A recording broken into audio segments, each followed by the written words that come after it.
Estamos todos cansados. Y esto no es nada. Esto va a ser después cuando tengan que rendir la materia. Ahí va a ser la joda. Ahí va a ser la joda. Se Bueno, ríe, ya estamos profe. grabando. ¿Ah? Catando pone Ya ya se me se Se le revolvió ríe el revolvió el porque, estómago. estómago. por lo que se nos viene. Bueno, pero es la universidad, es la facultad, es una etapa linda de la vida y la tienen que vivir como tal, pero con responsabilidad, porque ustedes van a tener un título que va a trascender y es un título que les va a exigir mucho estudio, no solamente ahora, sino después. Actualizarse, hacer cursos de actualización permanente. Entonces, bueno, este recién es el inicio, después ustedes tendrán que seguir eh, estudiando y profundizando ciertas cuestiones. Por eso esto es importante, porque esto es la base de todo, que después les va a permitir eh, especializaciones, posgrados, maestrías y todo eso, que van a necesitar esta base. Quizás ni siquiera se los den en los posgrados, pero sí la van a tener que tener y la van a necesitar. Bueno, vamos a ver algo entonces del sistema vestibular. Ustedes acuérdense que cuando hablamos del sistema vestibular estamos hablando de equilibrio. Entonces, el sistema vestibular es son todas las estructuras, ¿no es cierto?, que están involucradas en mantener el equilibrio, en los reflejos posturales y en los movimientos de los ojos. ¿Mm? Recuerden que todo lo que son los movimientos de los ojos y los reflejos de postura, ¿ah? Ir caminando y no caerse, mover la cabeza y no caerse, meterse en una, como les decía el otro día, en una calecita y bajarse y perder, como querer perder el equilibrio y zafar de la situación y no caerse. Y lo mismo que el equilibrio. Entonces todo este sistema vestibular nos va a permitir a nosotros mantener el equilibrio, mover los ojos, porque ustedes saben que los movimientos de los ojos están asociados también al equilibrio, y los ojos, el movimiento de los ojos sigue el movimiento de la cabeza. A nosotros no nos quedan los ojos atrás y la cabeza va para el otro lado. Los ojos acompañan el movimiento. Entonces todo eso lo permite el sistema vestibular. Y recuerden que todo lo que es el sistema vestibular, cuando se afecta el sistema vestibular, es lo que nosotros aparecen los síntomas como son los mareos, los vértigos, ¿ah? La pérdida de equilibrio. Todo eso es un síntoma de la enfermedad vestibular o una afectación vestibular. Cuando la persona tiene afectación vestibular, lo primero que se piensa es en el oído, entonces van al otorrinolaringólogo para que el otorrino descarte si algún problema está en el oído, porque acuérdense que los receptores del sistema vestibular están en el oído, y si ya no está en el oído el problema, ya pensamos que es neurológico. Entonces, cuando hay problemas vestibulares, o es el oído o ya son las estructuras neurológicas, ¿sí? O sea, las estructuras anatómicas del encéfalo. ¿Sí? Entonces, ¿cómo es esto del sistema vestibular? El sistema vestibular es el que, como les decía yo, nos acompaña a todo esto del equilibrio, ¿no es cierto?, los reflejos posturales y los movimientos de los ojos. ¿Qué es lo primero que tenemos nosotros para mantener el equilibrio, para mover los ojos o para mantener de alguna manera la postura y no caernos? Nosotros recibimos estímulos. Permanentemente estamos recibiendo estímulos. Nosotros caminamos y eso ya es un estímulo para mantener el equilibrio. Movemos la cabeza y ya es un estímulo para mantener el equilibrio. Y acompañar el movimiento de los ojos. Hacemos la vertical, hacemos la media luna, hacemos un roll, hacemos cualquier situación donde nosotros modifiquemos la postura de nuestro cuerpo en el espacio y ya se están activando y ya estamos estimulando el sistema vestibular para que actúe y no perdamos el equilibrio. Y los ojos acompañen al movimiento. Entonces, aparecen estos receptores como todo es captado por receptores. Por receptores, ya sean por estímulos, ya sea internos o externos, captamos, ¿no es cierto?, nuestros receptores captan esas variaciones de movimiento. Entonces, los primeros receptores que nosotros tenemos están en el oído. Esos receptores que tenemos en el oído están ubicados en dos lugares. Ustedes cuando vean oído van a ver que existe un oído medio, donde está la caja timpánica, los huesecillos, que es bien auditivo, es bien de la audición, de oír, el oído externo, que es la oreja, y el conducto auditivo externo, y un oído que se llama interno, que ese oído es el que se comparte entre la audición y el equilibrio. Ahí en el oído interno, las dos estructuras que están asociadas con el equilibrio o el sistema vestibular son lo que se llama el laberinto, por un lado, y los conductos semicirculares por el otro. Estas dos estructuras, el laberinto o los conductos semicirculares, tienen receptores, ¿m?, que son celulitas que tienen unos pelos, unos cilios, que se llaman células ciliadas, ¿m?, que están ubicados en el laberinto en dos estructuras que se llaman utrículo y sáculo. El utrículo y el sáculo están en el laberinto, ¿eh?, en el laberinto del oído interno, y tienen células ciliadas, que acuérdense que las cilias son los pelitos, las prolongaciones, donde esos pelitos son movidos por un líquido que se llama endolinfa. Y por el otro lado tenemos los conductos semicirculares, que en uno de los extremos de los conductos semicirculares como que están dilatados. Esas dilataciones se llaman ampollas. Ahí en las ampollas de los conductos semicirculares también tenemos estas celulitas ciliadas, ¿no es cierto?, que son las que de alguna manera van a despolarizarse y son las que van a producir el impulso nervioso. Entonces, nosotros nos movemos, giramos la cabeza en todas las direcciones. Ese movimiento hace que la endolinfa, que es ese líquido que está dentro de los conductos semicirculares y dentro del laberinto, estos se llaman órganos otolíticos, adentro de estos órganos otolíticos, como el utrículo y el sáculo, esa endolinfa se mueve y hace que se muevan esos pelitos, esas cilias de las células. Ese movimiento de las cilias es lo que hace que se despolarice la célula, así como cuando vemos la sinapsis, que entraba el sodio y se despolarizaba. Bueno, acá el movimiento de las cilios hace que las células se despolaricen y se produzca un potencial de acción. Y se transforme la energía, que en este caso es el movimiento, en energía eléctrica. Eso es lo que hace ese receptor. El movimiento que yo hago con la cabeza, ¿sí?, estimula a la producción de un potencial de acción y eso se transforma en corriente eléctrica. Entonces ya hay una señal eléctrica. ¿Se entiende hasta ahí? Bien. ¿Cuál es la diferencia entre el utrículo, el sáculo y los conductos semicirculares? El utrículo y el sáculo, que son los que yo les decía que estaban en el laberinto, son los que nos dan la posición estática de la cabeza y lo que se llama la aceleración lineal. Todo lo que nosotros tenemos, como tenemos la cabeza estática, quieta, puesta en una posición, esa estimulación la da el utrículo y el sáculo. Y lo que es aceleración lineal, ¿sí? Supónganse, yo voy caminando, ¿no es cierto?, y agacho la cabeza, o me voy, y eso es una aceleración lineal.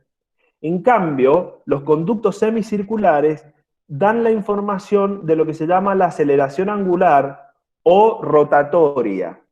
Cuando yo roto la cabeza y la giro en todos los ejes del espacio, ahí lo que estoy estimulando no es el utrículo y el sáculo. Estoy estimulando la endolinfa de los conductos semicirculares. Por eso los conductos semicirculares son tres, en los tres ejes del espacio. Entonces yo puedo mover la cabeza en distintas posiciones y tiene que ver con los ejes en el espacio y cómo se mueve la endolinfa. Eso lo capta los conductos semicirculares. La aceleración rotatoria, si yo me subo a una silla y roto y hago rotar mi cabeza, eso lo determina los conductos semicirculares, mientras que el utrículo y el sáculo son para la aceleración lineal. Lo que serían la posición estática de la cabeza, por ejemplo en este momento, si yo estoy sentado, ahí el que está actuando es el utrículo y el sáculo porque mi cabeza no está rotando, está estática, está quieta. En esa posición, la estimulación, la despolarización de las células ciliadas las hace el utrículo y el sáculo. Empieza en el utrículo y el sáculo. ¿Sí? Recién ahí estamos en el receptor.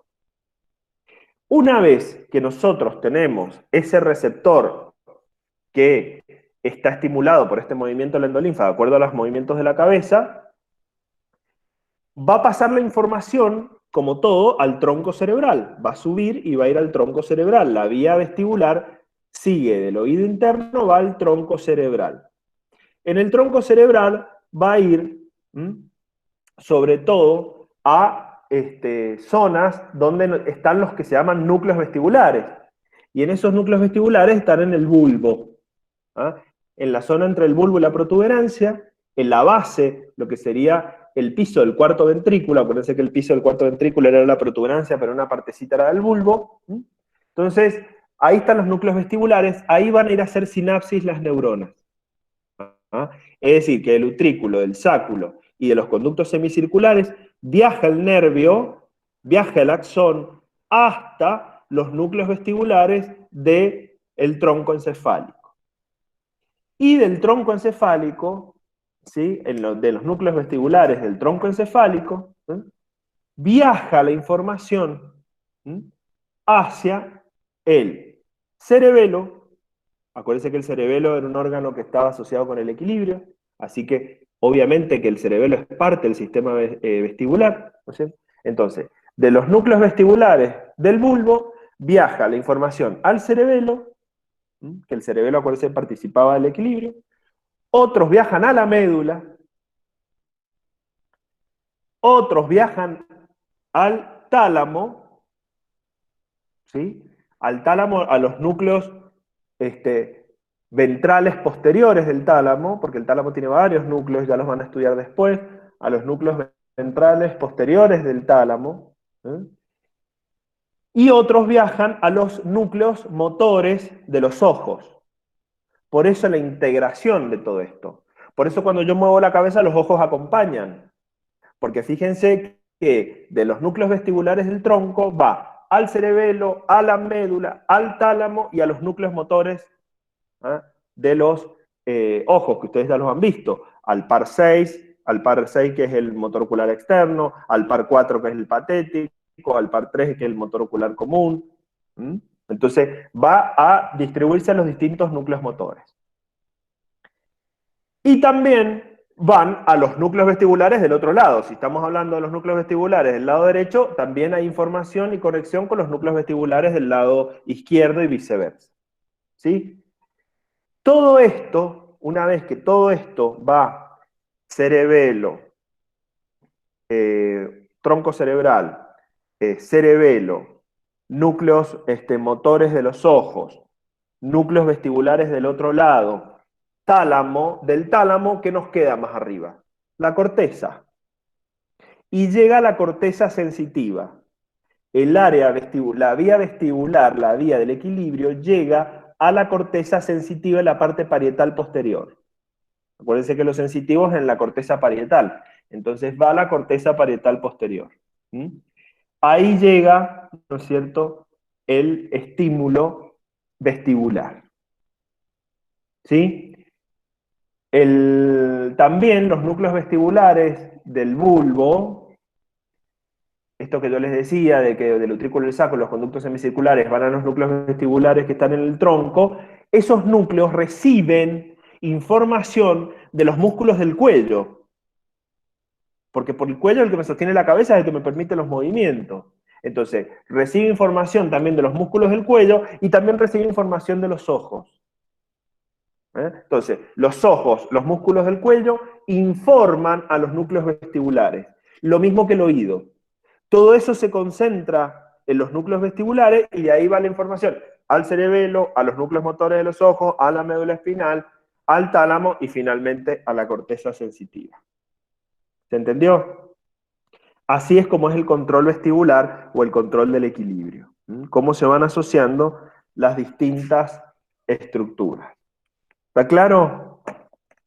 Eso es lo que me interesa porque después ustedes van a ver en la parte de sensibilidad y motricidad, van a ver sistema vestibular o van a ver vía vestibular o vía del equilibrio, y es esto que les acabo de explicar. ¿Alguna pregunta?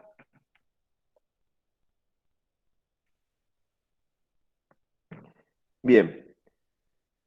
Vamos a pasar a sistema nervioso No, profe. autónomo. ¿Ustedes? Sí. ¿Qué iban a decir? No, yo dije que no había ninguna pregunta. Bien. Profe, entonces cuando dice receptor, sería los órganos que sería el ventrículo, el sáculo, el conducto semicircular. Claro, esos son los ¿Y receptores, cuál porque otro dijo? vos pensás que en esos lugares donde tenés esas celulitas con los pelitos, que cuando vos movés la cabeza se mueve la endolinfa, Sí, que es el líquido que está dentro. Ese movimiento hace que si los pelitos van para un lado se despolariza, si los pelitos van para el otro, ¿sí? Tienen otra acción. Entonces, si vos movés para allá, se estimula los pelitos para aquel lado y se produce esa sí, modificación de energía. Eso es lo que hace el receptor, modifica esa energía mecánica que hace el endolinfa en una energía eléctrica que es la que va a conducir el impulso. El receptor hace eso siempre, bien, profe, transformar claro. una energía en otra. Lo mismo que la onda sonora. La onda sonora entra, es una onda mecánica, entra al oído, llega al órgano de Corti, que está en la cóclea, y transforma la onda mecánica del sonido en una onda eléctrica que llega al cerebro y me permite escuchar. Si no hay esa modificación de energía, ¿cómo explico yo que una onda mecánica llega al cerebro y yo escuche? Tiene que haber una transformación en energía o en una señal eléctrica, porque acuérdense, por neurofisiología, que nosotros todas las funciones que hacemos las hacemos porque tenemos señales eléctricas en nuestro cerebro. ¿Se entiende? Sí, profe, gracias. Bien. Bueno, vamos a ir ahora, cambiamos de tema, olvídense de equilibrio, sistema vestibular, y ahora pasamos al sistema nervioso autónomo. Cuando nosotros vimos en la primera clase, donde yo les dije que el sistema nervioso se clasificaba de acuerdo al funcionamiento, se clasificaba en sistema nervioso somático y sistema nervioso autónomo, y decíamos que el somático era todo lo que era motor y sensitivo, que ya vimos todo lo que es motor, ¿no es cierto? Nos queda ver la parte sensitiva del sistema somático. Decíamos que hay otra parte del sistema nervioso que se clasifica de acuerdo a la función, el sistema nervioso autónomo. Y el sistema nervioso autónomo, a diferencia del somático, es que el somático es todo voluntario. En cambio, el autónomo es todo involuntario. O sea que vamos a entrar a hablar de la parte del sistema nervioso que nosotros no decidimos, no ejercemos voluntad, no la podemos manejar voluntariamente, no tenemos control voluntario sobre ninguna de estas funciones.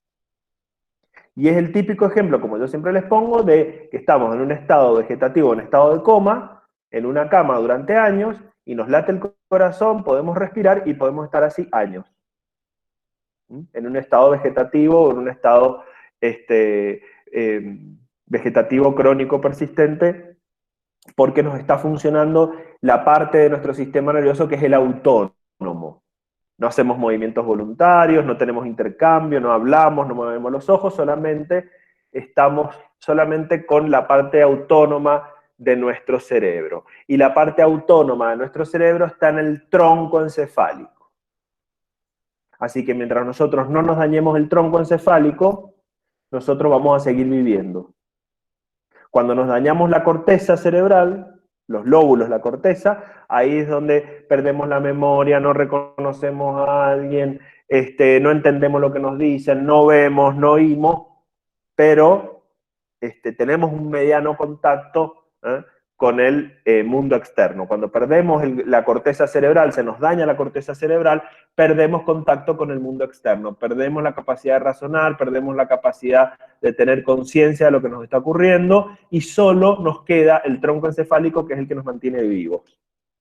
Entonces, el sistema nervioso autónomo es el que va a incluir todas aquellas células, o sea, todas las neuronas y todas las fibras nerviosas que inervan o que están relacionadas con todos los órganos internos y las glándulas. Si ustedes piensan los órganos internos, corazón, pulmones, riñón, vejiga, útero, cualquiera de los órganos internos, nosotros no tenemos control voluntario sobre ellos. Ni tampoco tenemos control de las glándulas. Nosotros no decidimos sudar.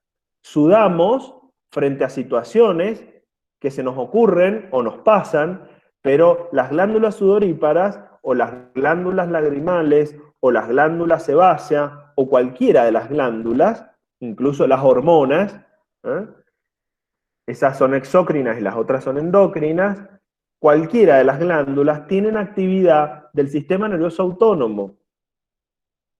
Si nosotros nos ponemos nerviosos, a veces no lo podemos, es algo que no controlamos. Y como es algo que no controlamos, empezamos a sudar. Nosotros no podemos controlar el sudor. Quizás podamos manejar o creer que podemos manejar un poco la ansiedad, respirar, etcétera, pero hasta ahí. Después no se puede controlar porque es parte del sistema nervioso autónomo. Entonces, este es el sistema que inerva todos los órganos y las glándulas. ¿Sí? Entonces, ¿de qué se va a encargar? Se va a encargar de regular todos estos órganos y todos los procesos de estos órganos. Supongamos, si en el intestino hacemos la absorción de los alimentos, pues se va a encargar de que el intestino absorba los alimentos, que la vejiga junte orina, que el corazón se contraiga en la sístole y se relaje en la diástole. Se va a encargar de que los vasos sanguíneos lleven sangre, las arterias sangre oxigenada, las venas sangre desoxigenada. Se va a encargar que el estómago reciba el alimento y se degrade el alimento en el estómago con el ácido clorhídrico del estómago. Se va a encargar de que el páncreas libere las enzimas pancreáticas para la digestión. Se va a encargar de que el hígado produzca bilis y la bilis llegue al intestino para formar una emulsión y la absorción de las grasas en el intestino. Es decir, todo esto que nosotros no lo manejamos en forma voluntaria, lo hace el sistema nervioso autónomo. ¿Me siguen hasta ahí? Sí, profe. Bien. Entonces, todo lo que no tiene que ver con la influencia de la voluntad, es todo involuntario. Es todo involuntario. Entonces, como todo en el sistema nervioso autónomo, tenemos aferencias y eferencias. Las aferencias es lo que llega al sistema nervioso autónomo, la información que llega al sistema nervioso autónomo, y las eferencias es lo que sale del sistema nervioso, ¿no es cierto?, central, hacia los órganos. Nosotros nos vamos a detener en las eferencias del sistema nervioso autónomo porque es lo que nos interesa, las eferencias. Cómo el sistema nervioso central manda respuestas autonómicas involuntarias a los distintos órganos. ¿Cómo es este mecanismo? Entonces, sabemos que el sistema nervioso autónomo se divide en dos, en el sistema nervioso simpático y el parasimpático. Y ustedes vieron los dibujitos del libro. En el sistema simpático, ¿no es cierto?, aparece un niño, un hombre discorriendo, porque se dispara porque hay un toro que lo persigue. Es la típica situación del sistema nervioso simpático cuando el sistema nervioso simpático ayuda al cuerpo a huir, nos ayuda a prepararnos para situaciones de huida o de emergencia. Eso hace el sistema nervioso simpático. Prepara el organismo para situaciones de huida o de emergencia. En cambio, en el parasimpático, ustedes vieron el dibujito de un hombre que recién termina de comer y está sentado en una silla con la panza llena de comida durmiéndose. Eso hace el parasimpático. ¿Qué hacen? Los dos tienen efectos antagónicos, o sea, efectos opuestos. Si el simpático prepara para la huida, el parasimpático restablece la energía, prepara al organismo para que guarde energía, para que cuando la necesite en las situaciones de huida la pueda disponer. ¿Y cómo obtenemos nosotros energía? La obtenemos, por ejemplo, con los alimentos. Nosotros comemos, hacemos la digestión, y esa digestión hace la absorción de los nutrientes pasan a la sangre, ¿ah? Y se acumulan. Y guardamos esa energía en forma de glucógeno en el hígado. ¿Mm? O en forma de ácidos grasos también las guardamos. Cosa que cuando la vayamos a necesitar, la podemos ocupar. Por eso ustedes van a ver en el parasimpático el hombrecito que está tirado, sentado, haciendo la digestión o durmiéndose, porque nosotros con el sueño también restablecemos energía. ¿Mm? Entonces un juego, nuestra vida es un juego de simpático parasimpático, permanentemente. ¿Mm? Entonces, en una situación de emergencia, nosotros ¿qué necesitamos? Huir, correr. Y para correr, huir o prepararnos para una situación de emergencia, tenemos 3 órganos que son fundamentales, que no les puede faltar sangre, porque si esos órganos se quedan sin sangre, nosotros no tenemos el funcionamiento de esos órganos. Entonces, ¿qué pasa en el sistema simpático?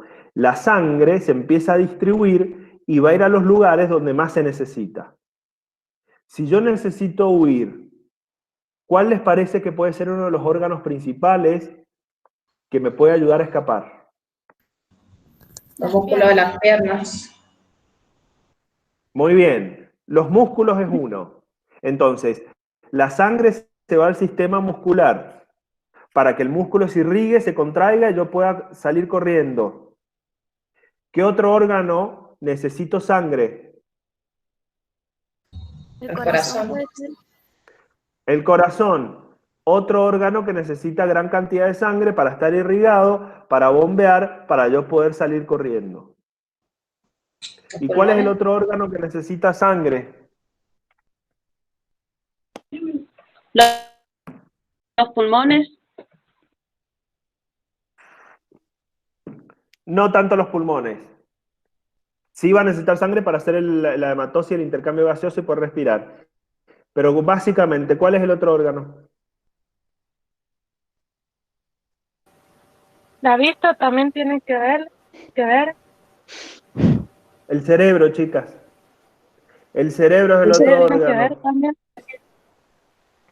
Si yo no tengo cerebro con sangre que me suba el agua al tanque, no puedo ver, no puedo escuchar, no puedo coordinar mi cuerpo, no puedo coordinar el equilibrio, no puedo coordinar el acto motor, no puedo razonar por dónde voy a correr.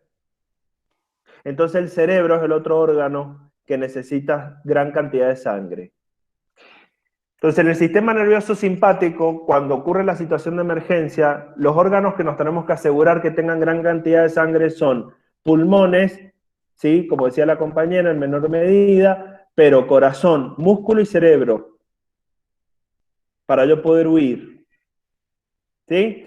Entonces, ¿es importante la sangre en la piel? Sí, En el sistema nervioso simpático. Cuando ustedes van al cuadrito que tenían que resumir y tenían que ver los principales efectos clínicos de uno y otro, ustedes veían que en el simpático, ¿qué nos pasa a nosotros cuando huimos o cuando tenemos una situación de emergencia o de susto? Cuando nos vayan a ponemos rendir pálidos. anatomoneuro van a tener, por ejemplo, el simpático a full. ¿Ah? Van a transpirar, van a estar taquicárdicos, van a ir, toda la sangre se va a ir al cerebro para tratar de acordarse todas las bolillas del programa, ¿sí? Y seguramente se van a poner pálidos, porque yo no necesito sangre en la piel. Por eso yo me pongo pálido, porque la sangre se distribuye de una manera inteligente, se va a los músculos, se va al cerebro y no me interesa la piel. Entonces yo en esas situaciones me pongo pálido y se me seca la boca. En cambio, en el parasimpático, al revés, yo necesito restablecer energía. ¿Y a dónde se va a ir la sangre si yo necesito restablecer energía? ¿De dónde saco los nutrientes? Del tubo digestivo. Entonces, exactamente, la sangre se va a ir al tubo digestivo. Por eso nos da sueño después de comer. Porque nos empieza a subir menos agua al tanque y se va para el lado del tubo digestivo porque ahí necesitamos absorber los nutrientes. Y se va a la vejiga para que produzca, guarde la orina, se va al riñón para que filtre la sangre y nos saque los desechos. ¿Ah? Entonces en el parasimpático es al revés, la sangre se va a ir a aquellos órganos que nos van a permitir filtrar la orina, filtrar la sangre como es el riñón, al tubo digestivo para hacer la digestión y absorber los nutrientes, al intestino para que se mueva y generar materia fecal. Nos va a dar ganas de ir al baño. Nos va a ir a irrigar los ovarios y los testículos para producir óvulos y espermatozoides. Entonces, todo eso lo va a hacer el parasimpático. Por eso cuando uno come, uno dicen, si comiste no te metas a la pileta porque te vas a ahogar y te va a agarrar un calambre. Y sí, es verdad. ¿Por qué es verdad? Porque como la sangre se distribuye al tubo digestivo y yo me meto al agua, ¿qué necesito en el agua? Moverme, activar los músculos. Y si la sangre está casi toda en el tubo digestivo, no voy a tener casi sangre en el sistema muscular, entonces me agarra el calambre. Porque yo exijo mi aparato muscular para nadar, para moverme, para tontear en el agua, y la sangre la tengo en el tubo digestivo. Por eso tengo que esperar un rato de hacer la digestión para que se acomode el circuito y la sangre se empiece a distribuir de vuelta en todo el organismo. ¿Se entiende? Sí. Bien. Sí. Entonces, simpático. Prepara el organismo para las situaciones de emergencia o vida. Si ustedes se fijan en el simpático, en el cuadrito del libro, ustedes van a tener los distintos efectos en los órganos. Van a tener, por ejemplo, en el ojo, si yo quiero huir, ¿qué necesito? ¿Que la pupila se dilate o se achique? Se dilate. Se Se dilata. dilate, porque yo tengo que ver más, tengo que ver por dónde correr. Entonces tiene que dilatarse la pupila. Por eso una persona que está muy asustada, ustedes quizás le miran la pupila y tiene la pupila agrandada, porque se le ha dilatado. Y sobre todo si es de noche y está oscuro. Como entra menos luz, la pupila se tiene que abrir para que entre la mayor cantidad de luz. ¿Qué pasa al corazón? ¿Aumenta la frecuencia cardíaca o disminuye en el simpático? Aumenta. Aumenta, porque yo Aumenta. necesito que el corazón bombee sangre a los músculos. ¿Qué pasa con los bronquios? ¿Se abren o se cierran? Se abren. Se abren, Abren. se dilatan. ¿Por qué? Porque necesito que pase el aire. Por eso ustedes tienen que razonar esto, no estudiar de memoria, lo tienen que razonar. ¿Qué le pasa a la piel? ¿Se pone pálida o se pone roja? Pálida, se pone pálida. Se pone Pálida, pálida. se pone pálida la piel. Yo no necesito la piel rosadita, rozagante. Está pálida porque los vasos de la piel redistribuyen su sangre a los lugares que más se necesita. ¿Ah? ¿El intestino aumenta el movimiento peristáltico o disminuye? Lo disminuye, profe. Lo disminuye. Bueno, todo esto que ustedes están viendo en el simpático, lo opuesto hace el parasimpático. En el parasimpático, el corazón tiene enlentecimiento, entonces hay una bradicardia, disminuye la frecuencia cardíaca, la pupila se achica, se produce la miosis que se llama, ¿no? Después el intestino aumenta el peristaltismo, hay acumulación de orina en la vejiga, los bronquios empiezan, se pueden contraer en vez de dilatarse, la piel se pone rosadita, por eso comemos y estamos rosados, porque hay vasodilatación, se dilatan los vasos y se llenan de sangre. Todo eso hace el parasimpático, ¿no? Esos son los efectos clínicos que ustedes tenían que resumir en el cuadrito, en la guía. ¿Lo hicieron eso?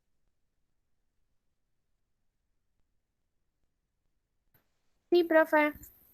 Bien. Bueno, todo esto es muy lindo, este versito es muy lindo, pero ahora vamos a la parte de anatomía, que es donde se complica todo. Yo les estaba diciendo las eferencias.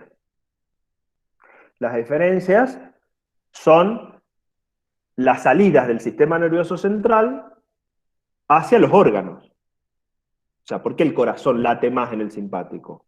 Porque hay una vía, una eferencia que sale del sistema nervioso central hacia el corazón y hace que el corazón se lata más rápido.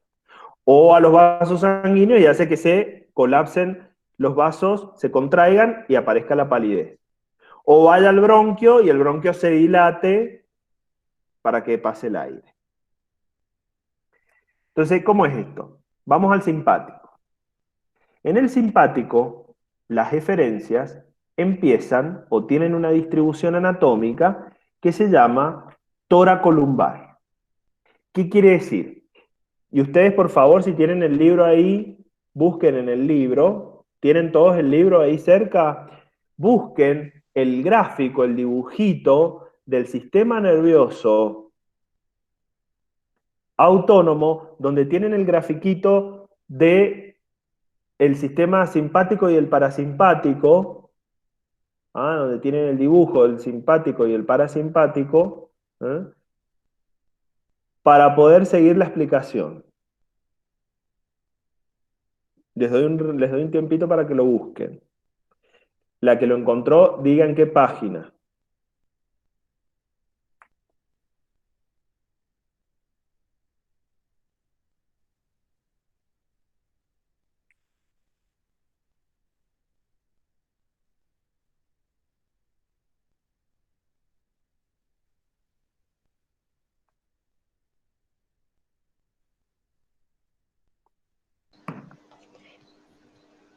Profe, me parece que está en la página 399. ¿Quién el habla?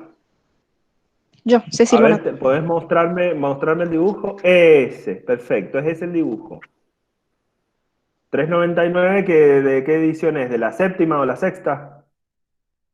De la séptima. Bien. Los que tengan la séptima, en el 399, si no busquen en el capítulo Sistema Nervioso Autónomo y van a tener ese dibujo que es el que sale todas las referencias del Sistema Nervioso Autónomo. Profe, en la sexta edición Sí. aparece en la 433. 433. Bien, 433 entonces en la sexta edición. Y en la octava, en la 389, ahí están escribiendo las chicas que lo han encontrado. Bien, ¿todos tienen el dibujo ahí? Sí, profe, Sí, profe. yo lo tengo. Bueno, si ustedes se fijan en ese dibujo, yo voy a apelar a mi memoria porque no lo tengo acá, pero lo he visto tantas veces que ya me lo sé de memoria. Si ustedes apelan ahí al dibujo, ustedes van a ver que el simpático está en color rojo y el parasimpático en color celeste. Van a ver líneas rojas y celestes. ¿Sí o no? Vamos a ir al Sí, simpático profe. primero. Yo les decía que en el simpático la anatomía, o sea, las eferencias, lo que sale del sistema nervioso central, tiene una distribución que es toracolumbar. ¿Y qué les estoy diciendo toracolumbar? Ustedes miren ahí la columna y van a ver que en la columna torácica y lumbar, en la zona torácica y lumbar, acuérdense, las 12 torácicas más las 5 lumbares, es parte de la médula toracolumbar. O sea que lo que ustedes están viendo ahí es la médula espinal toracolumbar. Esa médula espinal toracolumbar, si ustedes se fijan, va a tener un asta lateral. ¿Se acuerdan la médula que tenía un asta anterior, un asta posterior y un asta lateral? De las astas laterales, ahí está lo que se llama la neurona preganglionar del simpático. Preganglionar del simpático. Ahí está el primer eslabón de la eferencia del simpático, en el asta lateral de la médula que va desde toda la parte torácica y toda la parte lumbar. ¿Sí? Estamos hablando del simpático. Si ustedes se fijan, esa neuronita que tiene el cuerpo en la médula espinal, en el asta lateral, tiene un axón rojo, que ese axón rojo llega hasta una cadenita que parece un rosario de color amarillo. ¿Lo ven? Eso se llama cadena ganglionar. Esos son gangliecitos que están uno arriba del otro al lado de la columna vertebral. ¿Sí? Los tenemos al lado de la columna vertebral, son chiquititos como un rosario. Cada bolita de esas es un ganglio. Un ganglio autónomo, no es el ganglio de la raíz posterior que habíamos visto en el arco reflejo.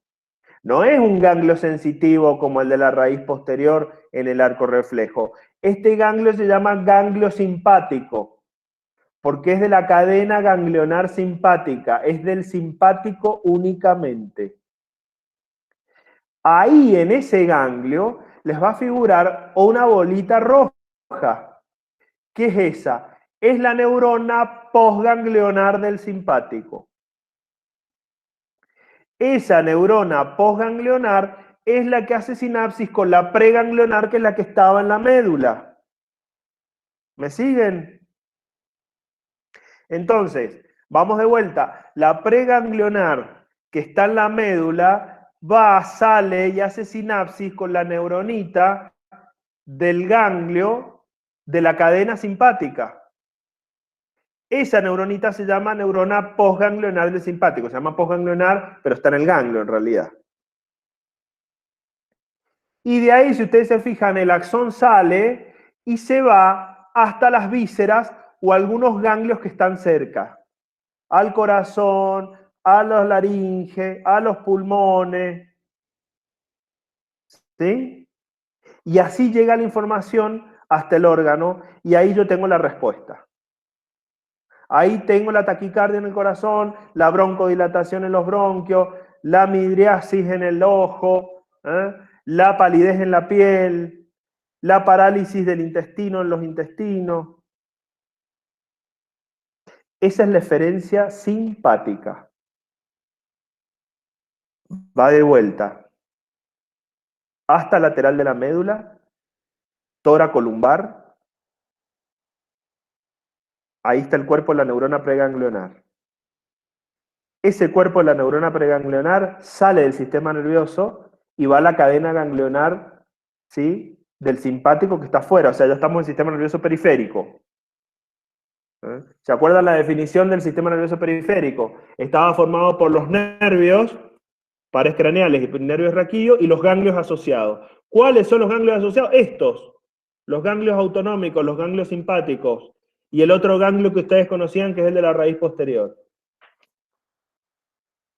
¿Sí? Los otros días en un examen una alumna desaprobó porque no sabía cuáles eran los ganglios. La pregunta es, ¿qué ganglios conoce? Ganglio de la raíz posterior, ¿qué otro más? La cadena ganglionar simpática, no hay más. Sistema nervioso periférico. Entonces, sinapsis entre el ganglio o la neurona preganglionar, que está en la médula, con la neurona postganglionar, que está en la cadena ganglionar simpática. Y de ahí ya sale el axón directamente a la víscera, al órgano. ¿Sí? Bien. Ahora, en el parasimpático, cambiamos de verso ahora, nos vamos al parasimpático, nos vamos a focalizar en las líneas celestes.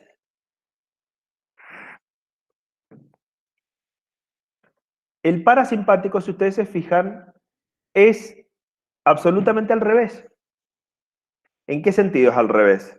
No sé si al revés, pero es totalmente distinto. Porque no tiene neuronas en la columna o en la médula toracolumbar. Tiene los núcleos de origen o en el encéfalo o en la parte final de la médula, en la parte sacra. ¿Lo ven? ¿Ven las bolitas celestes, que serían los cuerpos de las neuronas, en la parte encefálica, dentro del encéfalo, y recién después en la parte sacra? Se saltea todo lo que es la tora columbar, porque la tora columbar es del simpático. Entonces ahí está la neurona preganglionar. Entonces pregunta examen, ¿dónde está la neurona preganglionar del parasimpático? Y ustedes tendrán que decir, y el parasimpático es de distribución cráneo-sacra. La neurona preganglionar craneal está en el origen de los pares craneales 3, 7, 9 y 10. Por eso ustedes lo tienen ahí, fíjense, encéfalo. Las 4 bolitas celestes coinciden con los nacimientos de los 4 pares craneales, que cuando vimos yo les dije, no se olviden que estos 4 pares craneales tienen fibras parasimpáticas. Anótenlo, porque ahora íbamos a rescatar ese contenido. El par 3, el par 7, el par 9 y el par 10 son los 4 pares craneales que tienen información parasimpática. Ahí está la neurona preganglionar. Y recién pasamos a la parte final de la médula espinal, que es la parte sacra, donde desde el sacra 2 a la sacra 4 tenemos las neuronas preganglionares de la parte sacra. S2, S3 y S4. En S2, S3 y S4 tenemos la neurona preganglionar del parasimpático. A ver, la profesora si quiere Profesor, mostrar. disculpe. Acá en la página, chicas, 399 es lo que le está hablando el profesor. No sé si ahí logran ver. Acá el esquema. Por si tienen el libro, ahí es lo que se les está hablando. Acá están los pares craneales que les estaba hablando el profesor. Ahí están bien marcados con en la vía azul. ¿Bien? Bueno, eso, profesor, disculpe. Gracias, profe. Muy bien. Entonces, Ahí, como les mostraron, tienen los núcleos, o sea, las neuronas preganglionares del parasimpático, fíjense, están a diferencia del simpático, en la zona craneal, en el origen de los pares craneales 3, 7, 9 y 10, y en la zona sacra, en las astas laterales, en la médula sacra, S2, S3 y S4. Sacra 1, sacra 2, sacra 3 y sacra 4. ¿Sí? Y fíjense cómo está distribuido. Fíjense cómo está distribuido. Profesora, déjalo ahí, así puedo guiarme, ya que veo mal, pero por lo menos las líneas las veo. Fíjense cómo está distribuido el color celeste. El color celeste va arriba y abajo. Vamos a empezar por abajo. Si ustedes ven ahí en sacra 2, sacra 3, sacra 4, ahí está la neurona preganglionar, y va a ir a hacer sinapsis con las neuronas postganglionar. ¿Y dónde está la neurona postganglionar? ¿En la cadena ganglionar amarilla? No. No hay cadena ganglionar para el parasimpático. No hay, no existe. Va directamente a ganglios que están cerca de las vísceras. Y ahí está la neurona postganglionar, en ganglios que están cerca de la víscera o en la víscera misma. En la víscera, por ejemplo en el intestino, hay una capa del intestino que tiene neuronas, que se llama capa ganglionar del intestino. Ahí está la otra neurona. Ustedes van a decir, ¿cómo? ¿Hay neurona en el intestino? Sí. Hay neurona en el intestino, por eso el intestino se mueve. Por eso nos ponemos nerviosos y nos da diarrea.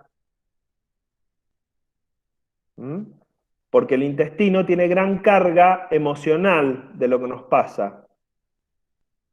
Entonces, fíjense la parte pelviana, la parte sacra, que va a todos los órganos de la pelvis, que son los órganos genitales internos y los órganos del tubo digestivo, del tramo final del tubo digestivo, todo lo que es el colon, recto, ano, y todos los órganos genitales y urinarios, trompas, útero, vejiga.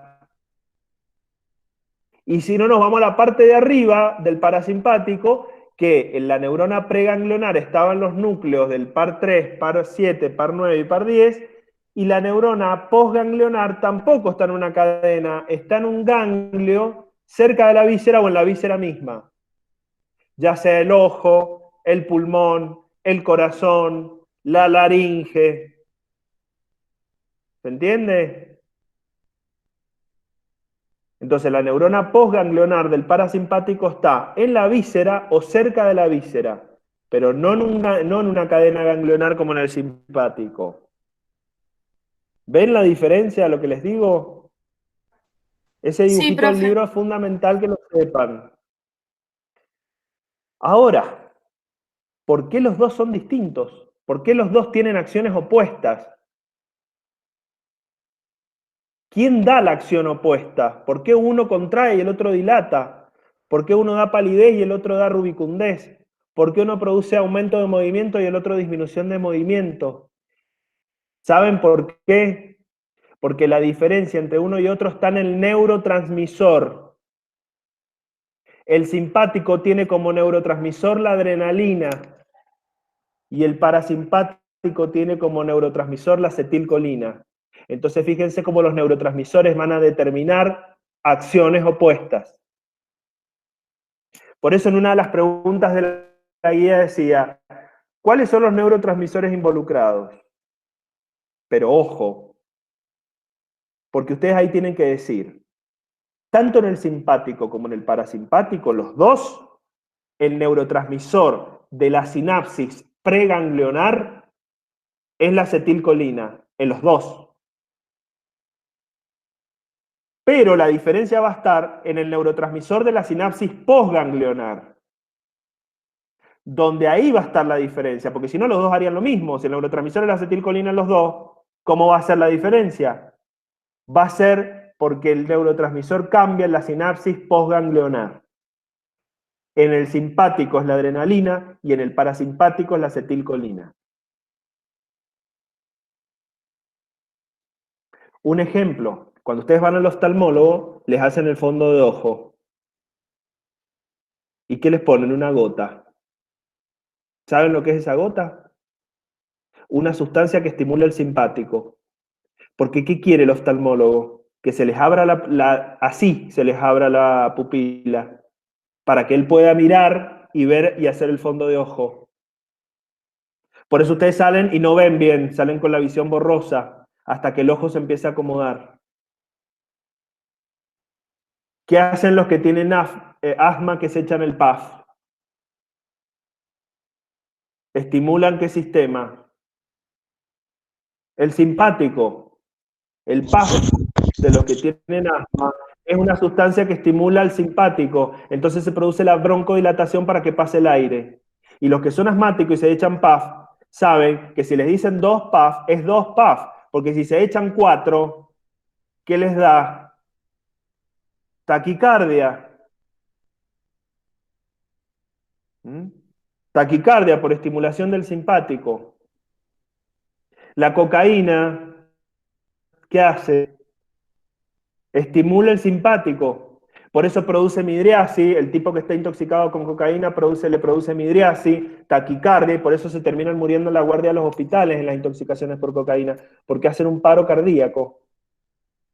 Porque la cocaína estimula el simpático y produce liberación de noradrenalina en todas las terminales del sistema nervioso y se produce taquicardia, sudoración, palidez, hipertensión arterial. ¿Se entiende? Entonces hay sustancias, medicamentos o drogas que estimulan o el simpático o estimulan el parasimpático. Estos dos ejemplos que yo les di de las gotas en los ojos y el PAF en la vía respiratoria son simpático-miméticos, quiere decir que estimulan la acción del sistema nervioso simpático para producir el efecto que se busca, que es la dilatación de la pupila para el oftalmólogo y para el que sufre el asma que se le abran los bronquios. ¿Se entiende? Entonces, Sí.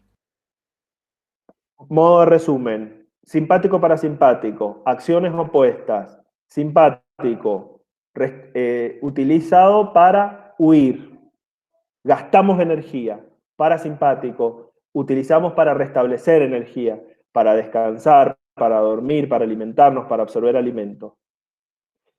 Anatomía, simpático tiene distribución toracolumbar, tiene una neurona preganglionar en la médula y tiene una neurona postganglionar en la cadena ganglionar simpática. El neurotransmisor de la preganglionar es la acetilcolina, el neurotransmisor de la postganglionar es la noradrenalina. Simpático. Cambiamos, parasimpático. El parasimpático, la anatomía, la distribución es cráneo-sacra. Craneal y sacra. La neurona preganglionar está en la zona craneal, en el núcleo de origen del par craneal 3, 7, 9 y 10. En la zona sacra, en la zona 2, 3 y 4 de la médula sacra. Ahí está la preganglionar. El neurotransmisor es la acetilcolina. La postganglionar, ¿dónde está? Cerca de la víscera o en la víscera. Y el neurotransmisor también es la acetilcolina. Por eso la acción es opuesta a la otra. ¿Sí? Ahora, me faltó decirles, la parte cefálica o craneal del parasimpático estaba en el origen de los pares craneales 3, 7, 9 y 10. Por eso, cuando vimos los pares craneales, el 3 yo le dije tiene acción motora, que es el motor ocular común, tiene acción motora y parasimpática. ¿Cuál es la acción parasimpática del par 3? El reflejo fotomotor del ojo. Es decir, que ante la luz, ¿qué hace la pupila? Se achica. Cuando yo pongo la luz, la pupila se achica. Cuando saco la luz, la pupila se agranda. Ahí estoy evaluando el reflejo fotomotor. Ese reflejo fotomotor lo hace el tercer par por la acción del parasimpático. Par 7, nervio facial, es el nervio motor de la cara. Pero yo le dije, guarda, porque tiene unas fibras parasimpáticas. ¿Y qué hacían las fibras parasimpáticas? Inervaban la glándula salival, ¿se acuerdan? ¿Qué les dije yo al principio de esta clase?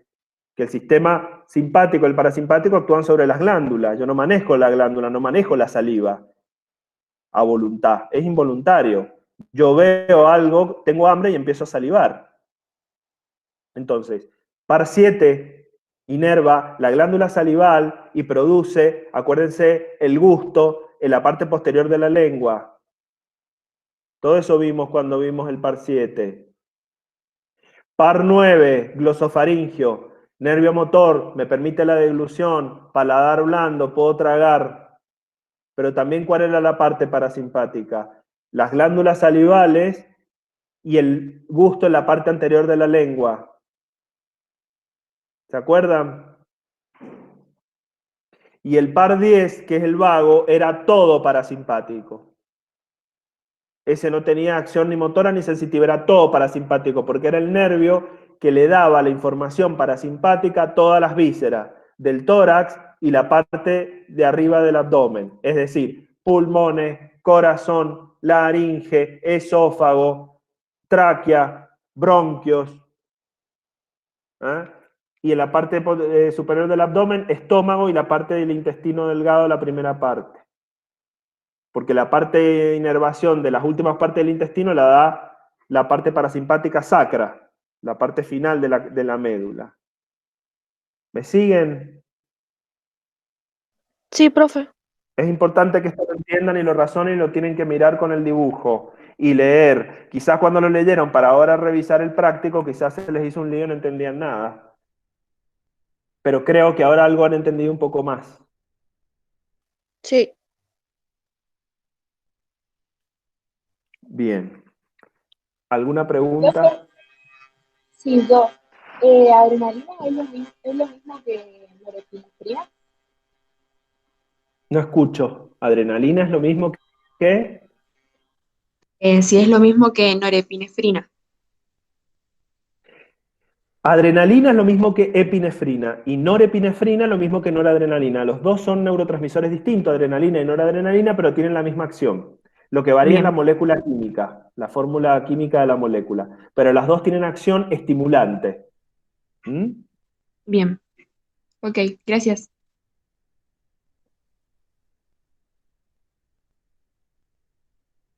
¿Qué otra duda tienen? Profe, Sí. ¿el ganglio celíaco es importante?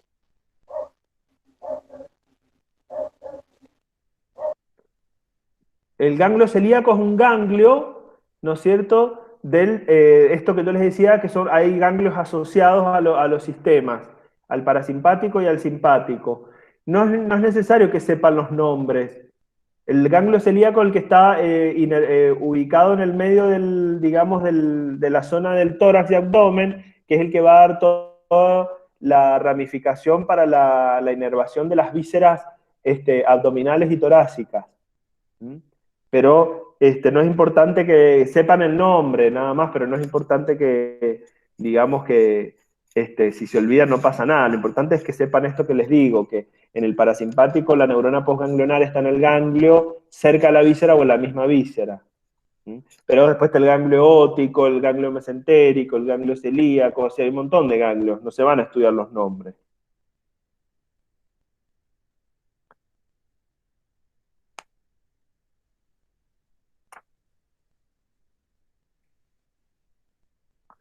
La sinapsis del simpático. El simpático, entonces dijimos que tenía una neurona preganglionar y una neurona postganglionar, igual que el parasimpático. La neurona preganglionar del simpático está en la médula. ¿En qué parte? En la médula torácica y lumbar, en el asta lateral de la torácica y lumbar. Ahí está el cuerpito de la neurona, fíjense en el dibujo. Y esa neurona va y hace sinapsis con otra neurona que está en una cadena ganglionar, que es la amarilla, que ahí es lo que se llama neurona postganglionar. Entonces, la sinapsis esa entre la preganglionar y la postganglionar, ¿no es cierto?, es la sinapsis del simpático. La neurona preganglionar tiene como neurotransmisor la acetilcolina, pero la postganglionar, la del ganglio, va a tener como neurotransmisor la adrenalina, que es la que va a producir la acción final, y es la que va a determinar la acción del simpático. Entonces, la preganglionar tiene acetilcolina y la postganglionar tiene noradrenalina. Y tienen que saber la ubicación de cada una de las neuronas, de la pre y de la post. ¿Quedó claro?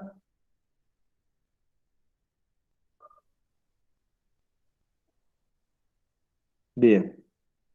Sí, profe. Bueno, si no hay más preguntas, igual ahora aprovechen a revisar con la profe la parte de, si quieren, sistema nervioso simpático o sistema nervioso autónomo.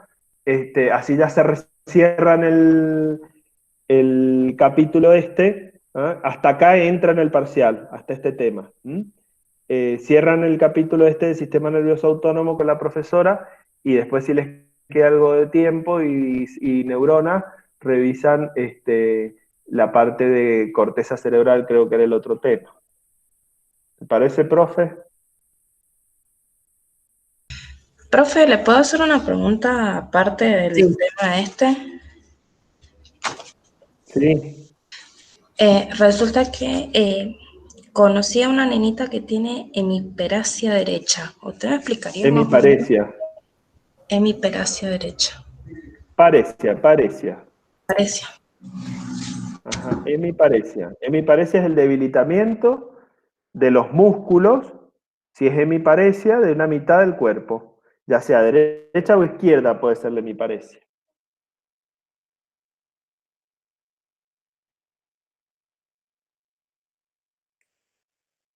¿Y qué más querías decir? Nada, que si tiene cura o es una discapacidad, digamos, que queda de por vida. Generalmente las hemiparesias quedan, depende de la causa. Si hay una lesión importante en el encéfalo, generalmente quedan las hemiparesias. Van a quedar para siempre. Lo importante ahí es la rehabilitación. Porque acuérdense que la hemiparesia es una afectación del sistema motor. Acuérdense, cuando vimos motricidad yo les expliqué los primeros conceptos, les dije que lo que era parálisis y que lo que era paresia. La parálisis es la imposibilidad de moverse. La paresia es la pérdida de fuerza muscular, ¿sí?, o una dificultad para moverse. Si la persona ha perdido fuerza muscular, lo que hay que hacer es estimularla y hacer rehabilitación, que esté con la pelotita, haciendo así con la mano, con el pie, para que el músculo no se atrofie y de alguna manera recuperar algo de actividad. Pero si hay una hemiparesia por una lesión cerebral, porque ha habido un accidente cerebrovascular, una hemorragia, generalmente esas neuronas ya murieron. Entonces lo que hay que tratar de hacer es que no siga avanzando y que con la estimulación la persona trate de recuperar la mayor cantidad de movilidad posible, pero no va a llegar a estar como la persona que no le pasó nada. La hemiparesia generalmente no se cura, se mejora, pero siempre va a tener una dificultad, o para manejar, o para caminar, o para tomar un objeto, quizás no pueda levantar el celular con esa mano y lo levante con la otra, quizás un lápiz con una mano lo pueda tomar y no con la otra, siempre alguna dificultad queda. Y otra La cuestión, semana que viene no hay clases, me están preguntando.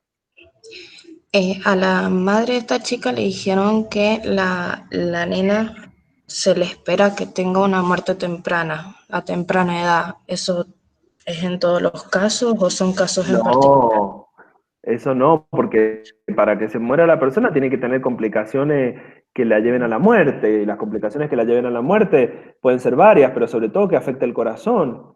Ella puede tener hemiparesia, pero no por eso se va a morir. De hecho, han visto un montón de personas en la calle con hemiparesia que tienen No, una sí, me parece debilidad, que van caminando. me parece que porque ella tuvo una operación una operación en el cerebro, capaz que lo han asociado a eso.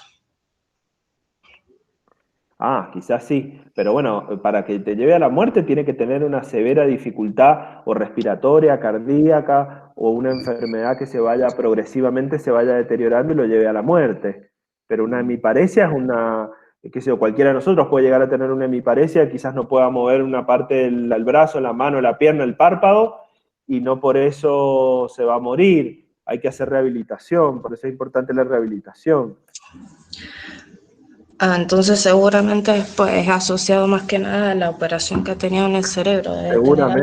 Seguramente, claro. Debe haber algo ahí que está haciendo ese problema, digamos. Bueno, gracias. No. Bueno, para los que tenían dudas que he visto acá en el chat, no hay clases la semana que viene, tenemos mesa de examen. Y el tema de las cámaras, traten de buscar la manera para rendir el parcial con alguna cámara, algún dispositivo, porque les vamos a pedir que prendan las cámaras con la asistencia o durante el parcial. Iremos tomando y les iremos diciendo por el nombre quiénes van a prender la cámara. Así que traten de contar con en lo posible de contar con ese dispositivo. Bien, bueno, los dejo con la profesora para que no se les haga tan tarde, porque hay gente que se tiene que ir, lo que estoy viendo ahí. Bueno, entonces hasta acá llega los temas para el parcial. ¿Ah? Muy bien, profe. Listo. Chao, profe, que ande bien. Nos vemos el jueves que viene en mesa. Chao, profe. Gracias. Bueno, chicas, ¿cómo están? ¿Cómo andan? Bien, profe, ¿usted? Hola, profe. Bien. Bueno, controlemos la guía, que esta guía, acuérdense que va a entrar en el parcial.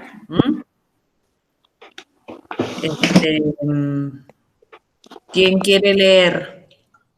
Profe, alcanzo a leer la primera antes de irme. Bueno, Pamela, dale. Le pone actitud, Pamela le pone ganas, siempre. Vamos. Ahí la busco, estaba por acá.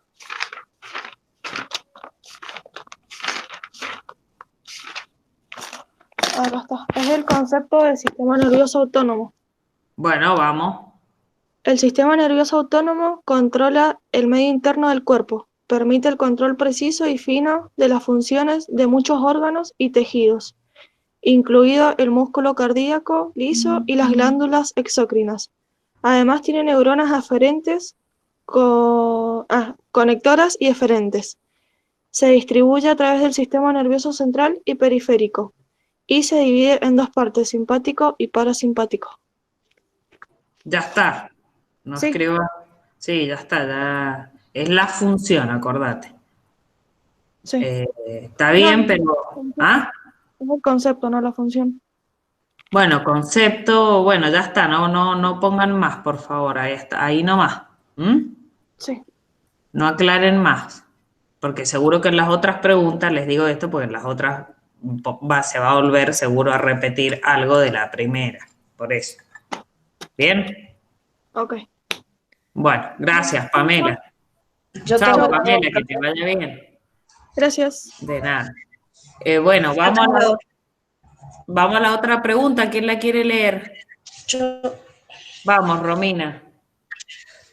Anatomía y función del sistema nervioso autónomo simpático.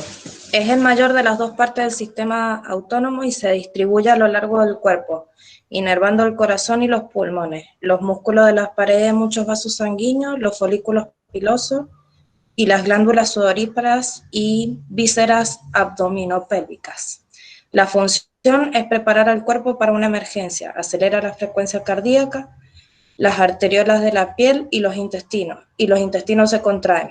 Las arteriolas de los músculos esqueléticos se dilatan e incrementa la presión arterial. Bien, sí, recuerden que siempre la función de este sistema va a ser que va a preparar el cuerpo para la huida, entonces siempre va a haber una mayor circulación sanguínea, porque al haber mayor circulación sanguínea se va a producir una dilatación y todos los órganos del cuerpo van a estar irrigados por arterias, venas o capilares. Entonces siempre va este sistema, todo sistema, va a tener que llegar hasta todos los órganos y va a producir una dilatación. Es decir, que aumente el flujo sanguíneo para preparar al sistema ante la huida. ¿Bien? Vamos a la otra. La otra pregunta, no sé quién la quiere leer. Es sobre el sistema parasimpático ahora. Claro, vamos al contrario, vamos. Vamos a Martín. Función de conservar y recuperar la energía, disminuye la frecuencia cardíaca, las pupilas se contraen, aumenta el parietalismo y la actividad granular. Peristaltismo. Peristaltismo y la actividad granular. Se abren los esfínteres y se contrae la pared de la vejiga. Claro, es todo lo contrario al otro. Si el otro dilata, como tiene que reservar energía, acuérdense que esa energía de dónde proviene, de los alimentos, si uno dilata, el otro contrae, es decir, achica. Produce el achicamiento de la pupila, contracción del movimiento intestinal, contracción del estómago, ¿bien? Por eso son sistemas antagónicos. Lo que produce uno o lo que estimula el otro lo inhibe. Si no, pasaría un colapsamiento en el organismo si los dos actuaran de igual manera. Vamos a la otra. Vamos a la otra pregunta. A ver, Eve. Profe. Buenas tardes, profe. Dice principales neurotransmisores.